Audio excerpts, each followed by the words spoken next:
करते हुए प्रकाशमयी आनंदमयी भक्ति प्रदान करते हैं। ऐसे प्रभु को हम आप सभी लोग मिल करके उदारता पूर्वक हृदय से नमन करते, प्रणाम करते, नमस्कार करते हैं। आ जाते हैं। शायद नेटवर्क की प्रॉब्लम है।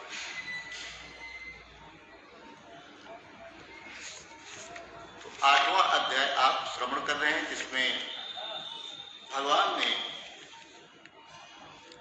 बहुत कुछ उपदेश किया, अपनी प्राप्ति का उपाय अनन्य भक्ति बताया। जो परमात्मा येन सर्वमिदं ततं, जिससे ये संपूर्ण विश्व ब्रह्मांड व्याप्त हो रहा है, के आधार पर ये जड़ माया भी सत्यवत दिखाई पड़ती है। उसी सत्य परमात्मा से ये संपूर्ण जगत व्याप्त हो रहा है। कहते हैं वो जो परमात्मा है, सत्तत्व की भ्रांति हो जाने के कारण शारीरिक सुख और सांसारिक वस्तुओं की प्राप्ति ही हमारा लक्ष्य रह जाता है। योते देह गेह मैं मान्यू, माया बस स्वरूप विसरायो। यहीं से उसका माया पीछा कर देती। मुझे याद है, मैं महात्मा हुआ था कि जो गुरु दादा गुरु हैं, पूर्णता प्राप्त है, साधक अवस्था तो हमारी है, हमको प्रयत्न करना चाहिए। हमने कहा गुरु जी आप तो पूर्णता को प्राप्त हैं, आपको ये सब करने की क्या जरूरत है। तो बहुत बढ़िया बात हुआ। उन्होंने कहा संजय भाई सोना नहीं, सुलगने सावधान। अगर मुझे यहां से लग रहा है तो कुछ ना कुछ गड़बड़ है। नहीं, आग बंद करके नहीं सुनना, मैं आग बंद करके भी सुनाऊंगा।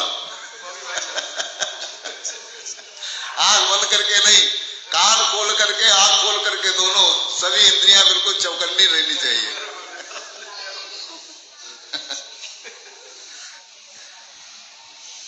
देखो क्या कह रहे थे। हाँ, तो उन्होंने बहुत बढ़िया बात कही। बोले बेटा ऐसा है, ठीक कहते हो, अपने स्वरूप का ज्ञान हो जाने पर कोई ये सब जरूरी नहीं रहता। लेकिन ये जो शरीर है, इसको तो खाने को भी चाहिए, पीने को भी चाहिए, रुपए भी चाहिए, पैसे भी चाहिए, घर मकान भी चाहिए, रहने के लिए चाहिए ना, आप रह सकते नहीं।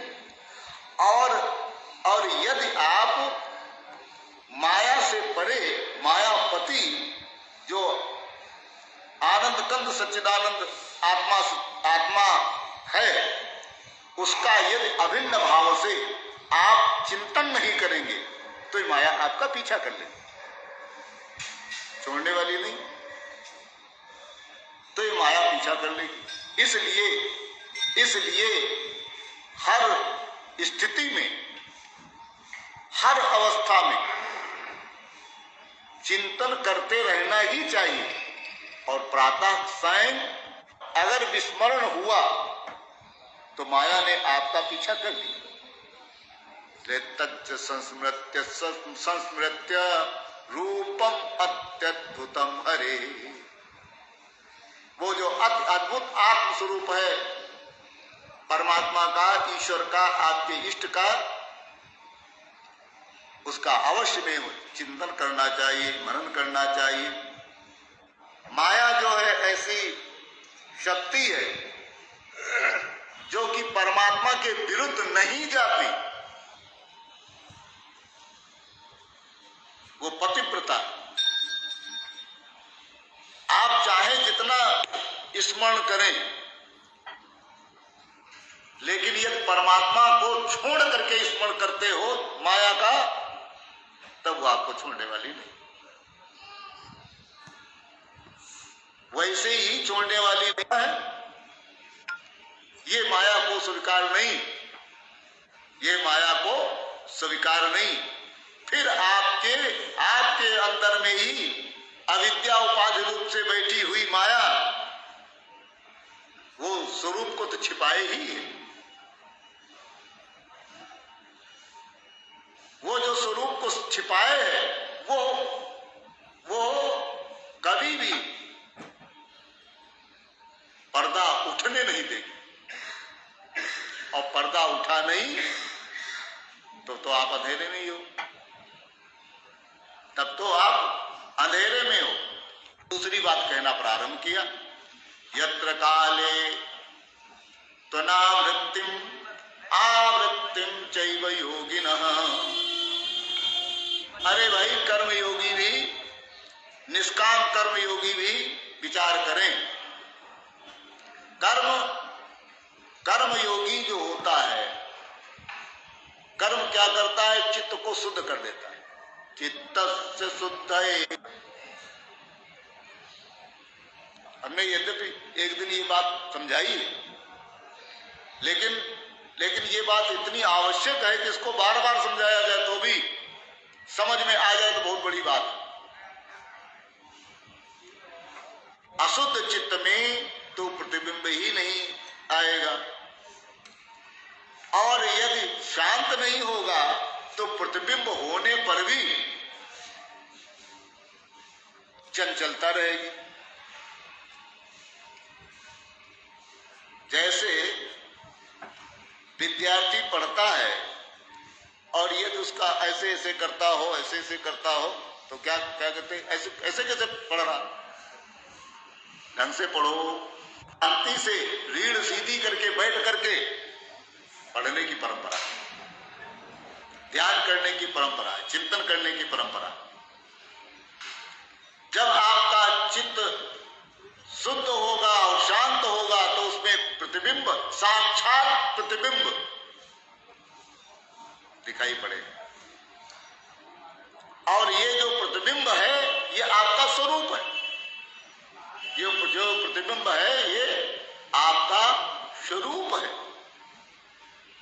हमने आपको बताया था कि बिंब शुद्ध और शांत चित्त में प्रतीयमान होगा, तब आप कहोगे वही यही मैं हूं, यही मैं हूं, यही मैं हूं, यही मैं हूं, यही मैं हूं, यही मैं हूं, यही मैं हूं, यही मैं हूं, जो व्यापक नाम रूपों में वही मैं हूं, वही मैं हूं, जो व्यापक नाम रूपों में वही मैं हूं, वही मैं हूं, यही मैं हूं, यही मैं हूं, यही मैं हूं, यही मैं हूं, यही मैं हूं, यही मैं हूं। और जब ऐसी बात होगी, आहा छाया है आनंद, आहा छाया है आनंद, आहा रूप की कटी विषमता आप निरखते आई समता, मिट गए सारे द्वंद, आहा छाया है आनंद, आहा छाया है आनंद। गौर किया तब और कहा है खुद विज्ञानानंद, आहा छाया है आनंद, आहा छाया है आनंद, आहा छाया है आनंद। ये आपको बहुत निकट तक पहुंचा देगा।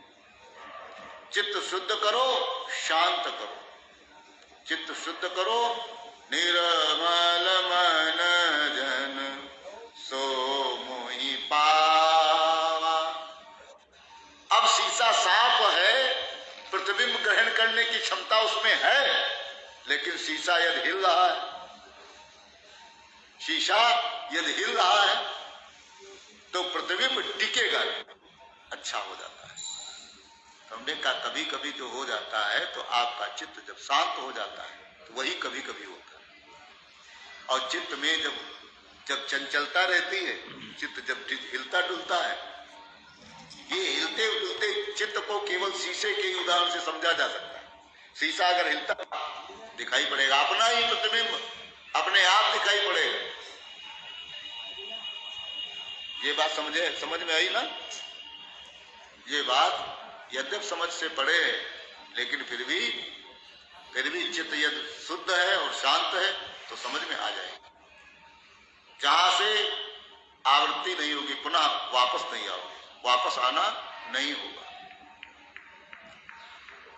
और आवृत्ति यदि आपने चित्त शुद्ध नहीं हुआ, जिसमें काल तुम्हारी मदद कर दे, काल तुम्हारी मदद कर दे, आप उसका आश्रय ले लो। जैसे आप काशी में जाकर के अगर मृत्यु को प्राप्त होते, काशी मरणान मुक्ति, तो स्थान आपको मुक्ति दे देता है। काशी में 2 मुस्लिम भाई मर गए और मर करके वो जीवित हो गए। जब जीवित हुए तो फिर जिंदा कैसे हो गए? बोले एकादशी